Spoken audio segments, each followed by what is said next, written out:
So the story kicks off in San Fransokyo, a city that is exactly what it sounds like. Tokyo and San Francisco merged into one gloriously overcrowded neon metropolis. And in the underground fighting pits of this city, 14-year-old Hiro Hamada has figured out the perfect way to waste his considerable genius, entering his tiny custom robot into illegal bot fighting matches and hustling grown men out of their money. His latest mark is Yama, a massive local crime boss who does not take losing well, and when Hiro collects his winnings, Yama decides the appropriate response is to have his goons beat up a child. The goons close in, but Hiro's older brother Tadashi swoops in on his scooter and they bolt through the alley, narrowly escaping into the night. They get picked up by police anyway, because of course they do. Tadashi bails Hiro out and brings him home to their Aunt Cass, who runs a cafe below their apartment and is doing her absolute best with these two. Tadashi is fed up with watching his brother throw away a prodigy-level brain on bot fights, so the next day he takes Hiro to the San Fransokyo Institute of Technology, his own university, under the guise of grabbing something from his lab. Hiro meets Tadashi's four best friends, Go-Go Tamago, who is building frictionless maglev wheels for a superbike, Wasabi, a meticulous guy who has laser-induced plasma in neat little organized sections, Honey Lemon, a bubbly chemistry whiz whose chemical compound balls explode in spectacular bursts of color, usually on herself, and Fred, the school mascot who contributes nothing scientifically but is extremely enthusiastic about superheroes. Fred's whole thing is pitching increasingly unhinged invention ideas at people who definitely have better things to do. But the real showstopper is Tadashi's own project. He introduces Hiro to Baymax, a large, soft, inflatable healthcare robot who looks like a marshmallow in a onesie. Baymax is gentle and methodical, programmed to assess and treat any patient until they confirm they are satisfied with their care. His entire personality is encoded on a single green chip, and Tadashi is enormously proud of him. He's going to help a lot of people. Hiro is sold. Before they leave, Hiro meets Professor Robert Callaghan, the head of the robotics program and an absolute legend in the field.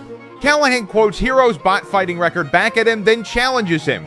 Winning must come easy for someone with that much natural talent, but real innovation is harder. Hiro stands outside afterward looking like someone just plugged him into a wall socket. He has to get into this school.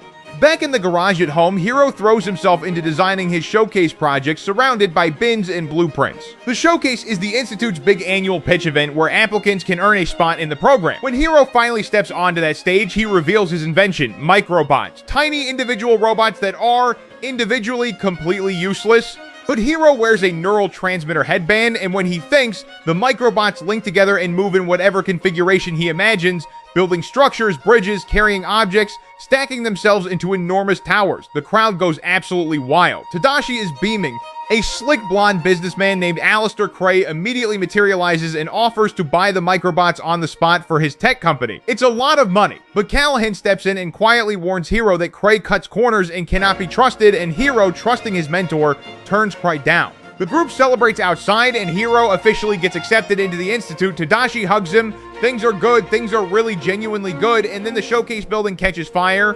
The group scrambles outside while the building burns, and Tadashi realizes Callaghan is still inside. He runs back up the steps before anyone can stop him. Hiro watches, helpless on the ground. The building explodes. Tadashi is gone. Callaghan is gone, both declared dead. 2 weeks later, Hiro is not doing well. Aunt Cass tries to get him to come downstairs, and he says sure, he'll think about it, and does not. He's just sitting in his room hollow when he stubs his toe on something and yelps in pain, which accidentally activates Baymax, who inflates in the doorway. Baymax introduces himself and begins a standard health assessment. Hiro tries to stuff him back into his charging pod. This does not go well. Eventually, Hiro notices his last remaining microbot is twitching in its container, trying to go somewhere on its own. He and Baymax follow it through the streets of San Fransokyo into a back alley and up to a locked warehouse door. They break in. Inside, the warehouse is full of machinery, and then Hiro sees it, his microbots, all of them, being mass-produced in enormous quantities. Someone stole them. Someone built a factory. Before Hiro can process this, a masked figure in a black suit and a white kabuki mask appears above them and begins controlling the microbots telepathically, using them as a massive weapon. The villain, who Hiro immediately dubs Yokai, tries to crush them. Hiro and Baymax escape by tumbling out a window, bouncing off the side of the building and hitting the street. Graceful it is not. Hiro tries to report this to the police, telling them a man in a kabuki mask attacked him and was controlling robots with his mind. The officer is not moved. Hiro leaves the station having achieved nothing, which is about what you'd expect from that conversation. Back home, Hiro starts thinking. The fire wasn't an accident. Yokai stole the microbots and started the fire to cover it up. He runs upstairs and begins upgrading Baymax, fitting him with armor and combat programming. He works through the night designing the suit, assembling the red and black plating piece by piece. Baymax expresses some concerns about this new direction. Hiro installs a new chip alongside the healthcare chip, one loaded with fighting moves, and Baymax accepts it because Hiro is technically his patient, and Hiro says this is fine. Baymax has also quietly contacted Tadashi's friends, because of course he has, and the whole group shows up at the warehouse that night. They're here for Hiro. Yokai shows up too, and suddenly the gang is packed into Wasabi's van, screaming through wet industrial streets while a supervillain controls a massive swarm of microbots outside. Baymax rides the roof, the van runs red lights, goes airborne, and nearly gets crushed repeatedly. They drive off a pier and into the bay. Everyone survives because Baymax is waterproof and very buoyant. Fred reveals that he actually lives in a mansion, just a giant mansion. His butler greets them at the door. They tour a gallery of ancestral portraits. There is an entire room dedicated to comic books and dragon models. Nobody saw this coming. The group debates who Yokai is, and Hiro concludes it must be Alistair Cry. The businessman who wanted the microbots got turned down and now apparently decided to just steal them. But to catch him, they need to scan his mask's transmitter, and Baymax would need to scan every person in San Fransokyo, unless they upgrade everyone else too. Hiro builds suits and weapons for all of them. Go-Go gets a streamlined disc wheel suit for speed. Honey Lemon gets chemical compound balls. Wasabi gets plasma blade gauntlets, Fred gets a fire-breathing monster suit with a super jump, Baymax gets a full red battle armor upgrade. They test everything in the mansion courtyard. Hiro flies on Baymax's back for the first time and immediately screams the entire way up, then he stops screaming. Then he is visibly the happiest he's been in weeks. They sit together above the clouds on the Bay Bridge at sunset, and something shifts in Hiro. Baymax scans the city and locks onto the transmitter signature, and the team flies out to a remote island facility, an abandoned Crytek laboratory. They move through the ruins and then discover what this place actually was: a secret teleportation portal research facility. 2 massive portal rings built for instantaneous transportation. Except the government shut it down after the portal destabilized during a test, trapping the test pilot inside. The project was buried. Yokai ambushes them. The team fights back, Go-Go dodges, Honey Lemon lobs chemical bombs, Wasabi charges in with plasma blades, Baymax takes hits and dishes them out. In the chaos, they manage to get a hand on Yokai's mask and tear it off, and the face underneath is Professor Callaghan, alive, not dead at all. He was never in that building when it exploded. He used the microbots to shield himself, then let Tadashi die for nothing. When Hiro realizes this, something breaks in him. He pulls Baymax's healthcare chip out, the chip that makes Baymax gentle, and orders Baymax to destroy Callaghan.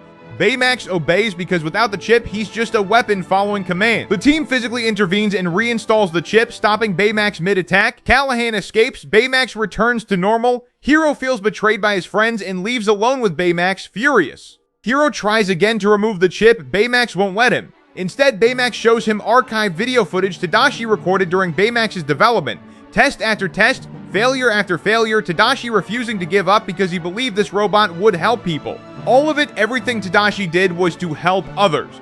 Hiro breaks down, he apologizes to Baymax, and then he apologizes to his friends. They dig deeper into the footage from the island facility and discover who the lost test pilot actually was. Abigail Callaghan, Robert Callaghan's daughter, trapped inside the unstable portal when Cray shut down the program. So this isn't about greed or power. Callaghan has reactivated the portal and is now using it to demolish Cray's new headquarters building in the middle of the city, with Cray trapped on the roof watching his company get torn apart piece by piece. The portal is pulling the entire building into it. Callaghan wants Cray to lose everything the same way he did. The team arrives. Callaghan throws everything he has at them. Microbot swarm slamming Baymax into walls. Go-Go racing to dodge the debris field. The swarm spreading everywhere. Honey Lemon bombs the microbots with her chemicals. The bots scatter and lose cohesion. Baymax and the team push through. They keep pulling Callaghan's supply of microbots away from him in batches. Go-Go skating through the chaos. Fred breathing fire. Until finally Callaghan has nothing left.